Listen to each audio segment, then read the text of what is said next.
Hello दोस्तों, कैसे हैं आप लोग। उम्मीद करता हूँ अच्छे होंगे। स्वागत है आप लोगों के एक नए वीडियो में। दोस्तों, जैसे कि आप लोगों से मैं वादा किया था कि जीके के इम्पोर्टेंट टॉपिक से रिलेटेड एक वीडियो लेके आऊँगा आप लोगों के लिए। तो दोस्तों ये रहा। इस वीडियो को आप लोग ध्यान से देखिएगा, कहीं भी स्किप मत करिएगा। ये वीडियो आप लोगों के लिए यानी एसएससी एमटीएस 2022 से 23 एस्पायरेंट के लिए बहुत ही ज़्यादा इंपॉर्टेंट होने वाली है। बहुत ही ज़्यादा क्रूशियल है। चाहे आपका एग्ज़ाम 2 मई को हो या 20 जून को हो, कोई फ़र्क नहीं पड़ता। और दोस्तों कुछ कैंडिडेट्स के कमेंट आए थे कि मेरा एग्ज़ाम जो है दूर सेंटर भेज दिया है, जिससे कि मैं वो भरा भी नहीं था फिर भी वो उधर भेज दिया है। तो दोस्तों ऐसा हो जाता है, बहुत बार हुआ है। जब ज़्यादा वैकेंसी आता है तो ज़्यादा एस्पायरेंट अप्लाई कर देते हैं, जिसके चलते वो जिस एग्ज़ाम को आप भरते हैं, अगर लास्ट में एग्ज़ाम फॉर्म फिलअप किए हैं तो वो सेंटर अवेलेबल नहीं होता है, जिसके चलते आपको दूर दूर भेज देता है। जैसे अलीगढ़ भेज दिया किसी को लखनऊ भेज दिया है। तो ये कोई सोचने वाली बात नहीं है दोस्तों। आप लोग जाइए, अगर आप लोग का तैयारी बढ़िया है तो आप लोग जाइए एग्ज़ाम दीजिए, और तैयारी नहीं भी है तब भी ये इस वीडियो को देखिए कि जीके के इम्पोर्टेंट टॉपिक जो मैं बता रहा हूँ उसको कवर करके जाइए। आपका भी 50+ स्कोर आ जाएगा। ठीक है दोस्तों। मैंने आपको पहले ही बोला था कि दोस्तों आप लोग जो है लास्ट के दिनों में एकदम कंसंट्रेट होकर पढ़ाई कीजिए, कहीं भी इधर-उधर के बातों पर ध्यान नहीं देना है। एक-एक दिन इम्पोर्टेंट है, लास्ट के दिन जो होते हैं, ठीक है? और अभी आप लोग अगर चैनल से नहीं जुड़े हैं तो प्लीज़ दोस्तों जुड़ जाइए, क्योंकि आप लोगों के बेनिफिट के लिए ही मैं हमेशा वीडियो लेकर आता रहता हूँ।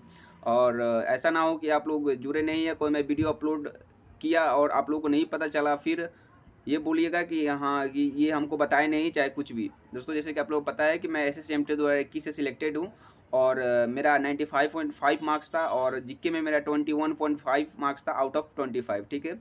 और ऑल इंडिया रैंक मेरा 420 था। हाँ, 420 ही था दोस्तों। डाउट मत करिएगा, क्योंकि जब से मेरा रिजल्ट आया, फाइनल रिजल्ट एसएससी एमटीएस का, तो मैं रैंक बतलाने से ही कहीं मैं कतराता हूँ, मतलब रैंक भी नहीं बताना चाहता हूँ। ये कोई बोलेगा 420 ही तो नहीं कर रहा है। दोस्तों ऐसा है, जैसे आप लोग एक इंसिडेंट बताता हूँ मैं, ये ऑनलाइन ही हुआ था। जैसे कि आप लोग जानते ही होंगे आरबी चैनल को, जो है सुमन जैन का चैनल है। तो वो एक टेलीग्राम चैनल पे अपना एक गूगल फॉर्म शेयर किए थे। वो बोले थे कि जो जो एमटीएस के फाइनल सेलेक्टेड कैंडिडेट्स है, वो अगर आरबी चैनल से कुछ भी हेल्प हुआ है तो आप लोग ये गूगल फॉर्म को फिल कर दीजिए। तो मैं बोला कि चलो एनालिसिस तो आपका हेल्प करता ही, चलिए मैं फिल कर देता हूँ। तो मैंने फॉर्म भर दिया, और मैं वेट कर रहा था, और लास्ट में वो एक पैम्पलेट जारी जारी करते हैं। उसमें कैंडिडेट्स का फ़ोटो होता है, उनका रैंक होता है, उसका पोस्ट होता है, और कौन सा एग्ज़ाम को क्वालिफाई किया है वो लिखा होता है। तो मैं सोचा कि आएगा तो चलिए स्टेटस कहीं लगा देंगे व्हाट्सएप पे, या कहीं शेयर कर दूंगा कि चलिए आरबी से मैं पढ़ा हूँ, तो आरबी वाले पैम्पलेट दिए हैं। तो दोस्तों मैं वेट कर रहा था कि कभी जारी करेंगे, तो 3-4 दिन बाद जारी किए। मैं सब देख रहा था नीचे से ऊपर तक, 1 नंबर 2 नंबर ऐसे, मतलब जैसे 20 नंबर 40 नंबर ऐसे छोड़-छोड़ के होता है, क्योंकि सब कैंडिडेट्स नहीं बढ़ते हैं, जितना पढ़े होते हैं उतना ही बढ़ते हैं। तो लास्ट में मैं गया 400 तक गया। 400 के बाद देखा तो है ही नहीं, मेरा है ही नहीं। मतलब कि मेरे को वहीं पे समझ में आ गया कि मेरे रैंक के चलते यहाँ पे सर ने पैम्पलेट नहीं बनाए हैं। क्योंकि वो भी सोच लिए अपने मन में कहीं कि 420 ही, ये फेक तो नहीं है, फेक एंट्री तो नहीं है। तो उसके बाद सोचेंगे चलो इसके बाद डालते ही नहीं है, तो उसके बाद डाले ही नहीं। और बहुत सारे कैंडिडेट्स ने फिल किए होंगे, लेकिन उसके बाद डाले ही नहीं, और उसके बाद मैं कंफर्म हूँ कि मेरा ही होगा, कोई उसमें डाउट नहीं है। तो दोस्तों ये चलिए, ये तो हो गया मजाक की बात। मतलब 420 रैंक है, अगर आप लोगों को बिलीव नहीं है तो जाके देख सकते हैं, मैंने एक वीडियो बनाया था उस पर, शॉर्ट वीडियो शायद है।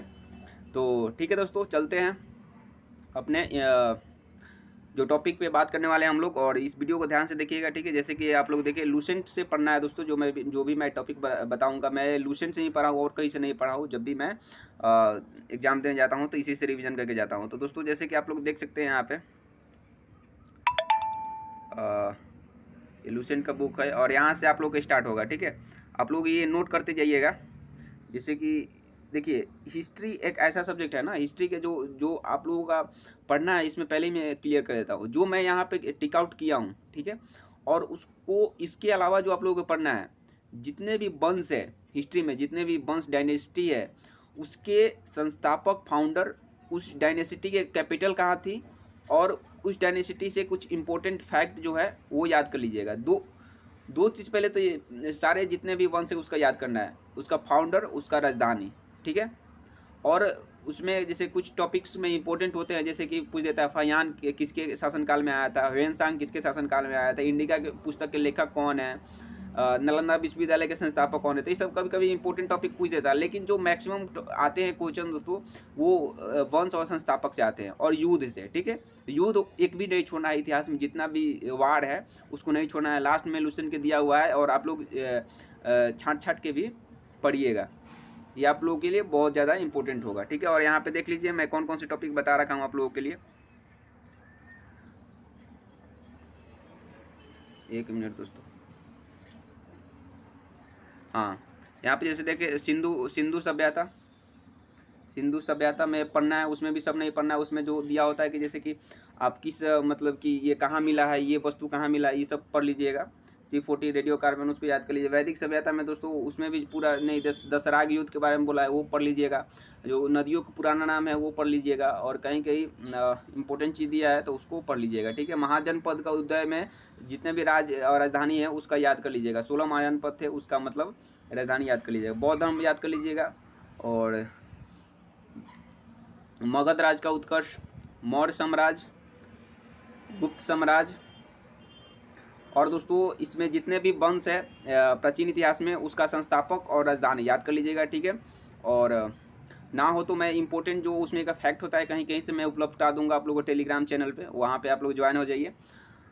और ये राजपूत राजवंशों के उत्पत्ति मतलब जितने भी वंश है इसमें के याद कर लीजिएगा, और जो मैं बताया उसको पढ़िएगा। ठीक है, और आगे चलते हैं अगर हम लोग तो मध्यकालीन भारत में हम लोग क्या पढ़ना है, सल्तनत काल, मुगल साम्राज्य, विजयनगर साम्राज्य। ठीक है, इतना ही पढ़ना है।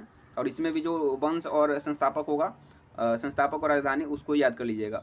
और इसमें युद्ध जितना भी है सब छाँट छाँट के पढ़ते रहिएगा, युद्ध एक भी नहीं छोड़िएगा। जैसे मराठों का उत्कर्ष में युद्ध इंपॉर्टेंट है और कुछ नहीं पूछता है वहाँ से, तो ये पढ़ लीजिएगा। ठीक है, आधुनिक भारत में चलते हैं। तो आधुनिक भारत में हम लोग कुछ नहीं पढ़ना है। भारत की यूरोपीय कंपनियों का आगमन कब कब हुआ था, उसमें जो ईस्वी है उसको याद कर लीजिएगा। ठीक है, 1857 के महान क्रांति को याद कर लीजिए। भारत का स्वतंत्रता संघर्ष, ठीक है, इसमें से एक भी टॉपिक मत छोड़िएगा। 1857 के महान क्रांति से बस इतना पढ़ना है कि आप लोग कौन सा शहर का कौन सा राजा थे उस समय पे, वो याद कर लीजिएगा। ठीक है, भारतीय राष्ट्रीय आंदोलन से संबंधित महत्वपूर्ण संगठन या संस्थाएं जो है ये बहुत इंपॉर्टेंट है, पूछता है हमेशा, ये भी याद कर लीजिएगा।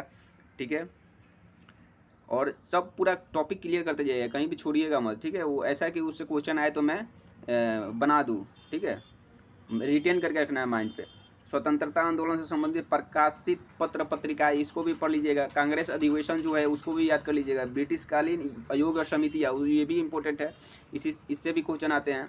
भारत का ऐतिहासिक लड़ाइयाँ जो है युद्ध वाला, जो उसको भी याद करिएगा। और पीछे जो मैं आपको बताया बीच बीच से कहीं कहीं से चुन चुन के युद्ध जो है अपने एक नोटबुक में लिखते जाइएगा, उसको याद करिएगा। प्रमुख राजवंश और संस्थापक ये लास्ट में दिया हुआ है, यहाँ से पढ़ सकते हैं, आप लोगों को चुनने की भी जरूरत नहीं है बीच से, ये पूरा दिया हुआ है यहाँ पे लुसेंट के अंत में। सामाजिक सुधार अधिनियम जो है उसको भी याद कर लीजिएगा। ठीक है दोस्तों, विश्व इतिहास पढ़ने की जरूरत नहीं है, यहाँ से क्वेश्चन नहीं बनते हैं।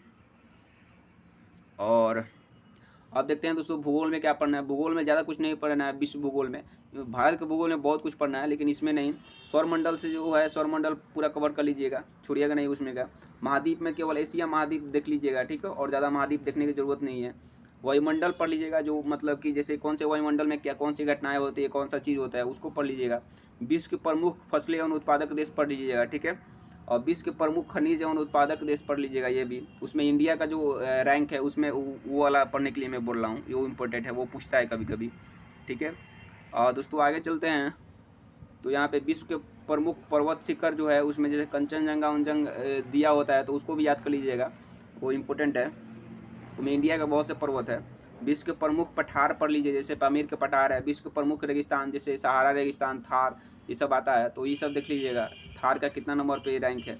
विश्व के प्रमुख देश की राजधानी और मुद्रा, ये बहुत इंपॉर्टेंट है दोस्तों, BBI में आता है। जितना भी एशिया के कंट्री है पहले वो उसको याद कर लीजिएगा। ठीक है, और वर्ल्ड की याद करने की जरूरत नहीं है, केवल एशिया का जो मेन कंट्री है, जैसे अमेरिका, ऑस्ट्रेलिया, ब्रिटेन और रूस, ये सब जो है वो सब पढ़ लीजिएगा। और एशिया वाला पहले पूरा पढ़ लीजिएगा। ठीक है, उसको पूरा याद कर लीजिए। जैसे सऊदी अरब के क्या है, बांग्लादेश के क्या हो गया, श्रीलंका के क्या है, ये सब याद कर लीजिएगा। और ये हो गया दोस्तों विश्व भूगोल का। फिर भारत का भूगोल बहुत इंपॉर्टेंट है, सामान्य जानकारी पूरा। भारत का भौतिक स्वरूप, इसके रिगार्डिंग मैंने वीडियो बनाया था समझा के, वो नहीं देखें तो देख लीजिएगा इसके रिगार्डिंग। भारत की नदियाँ, इससे भी बनाया था मैंने। भारत की प्रमुख झीलें, ठीक है। ये जितना भी मैं टॉपिक बता रहा हूँ उस दोस्तों मोस्ट इंपॉर्टेंट है। ये सब अगर करके जाइएगा लास्ट के दिनों में तो बहुत ही ज़्यादा फायदा होगा, यह बात याद रखिए। भारत का जलवायु, भारत की मिट्टी, भारत की जनगणना, भारत की वन्य जीव अभयारण्य, ये बहुत ज़्यादा इंपॉर्टेंट है, पूछता है। नदिया के किनारे प्रमुख शहर, भारत राज्यों के केंद्र शासित प्रदेशों की राजधानी, भारतीय जनजातियाँ, भारत के बाघ अभयारण्य, ठीक है। और जनगणना तो इम्पोर्टेंट बहुत ज़्यादा है, ठीक है। जनजातियाँ भी याद कर लीजिएगा, पूछता है कभी कभी।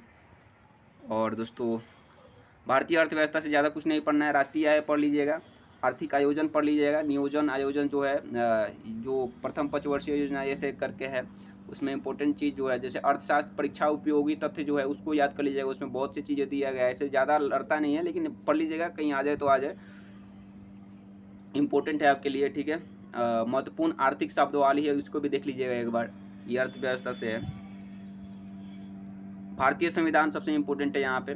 भारतीय संविधान में पहले कुछ नहीं पढ़ना है, भारतीय संविधान के विदेशी स्रोत से स्टार्ट करना है, ठीक है। भारतीय संविधान की अनुसूची पहले देखना है, उसके बाद अनुसूची जो 8 अनुसूची अभी 12 है ना, तो 12 अनुसूची को देखना है।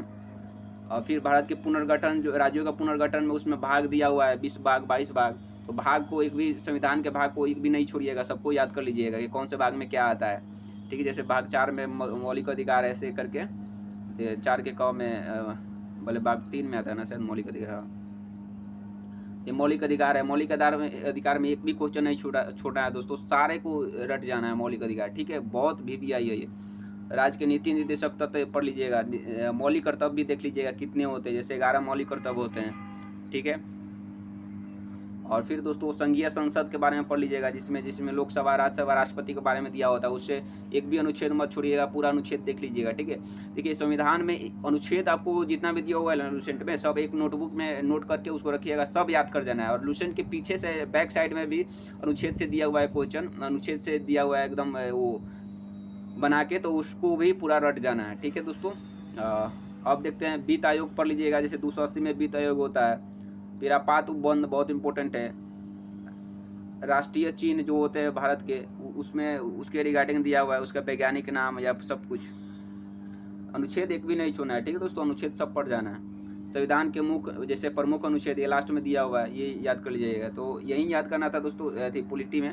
तो ये वीडियो का पार्ट 1 था दोस्तों, ये पूरा मैं बता दिया क्या क्या चीज़ का, तो हिस्ट्री, ज्योग्राफी और पॉलिटी। इसके बाद मैं साइंस का और लास्ट में जो दिया हुआ है विविध, उसको लाऊंगा अगले दिन। तो पहले इसको करिए, इसको ध्यान लगा करिए। अगर आप लोगों को ये बेनिफिशियल लग रहा है तो बोलिए कि हाँ पार्ट 2 इसका दिया जाए, अगले वाला क्या क्या करना है, ठीक है दोस्तों। और अगर चैनल से नहीं जुड़े हैं तो जुड़ जाइए, ऐसे पता चल जाएगा मैं वीडियो अपलोड करूंगा। और सब्सक्राइब करिए चैनल को। Thank you for watching. And सबसे बड़ा चीज़ कि अपने गोल पे कंसंट्रेट करके रखिए, जो भी आपका गोल है, पढ़ाई करते रहिए, एग्जाम का लास्ट दिन है, ठीक है। थैंक यू फॉर वाचिंग दोस्तों।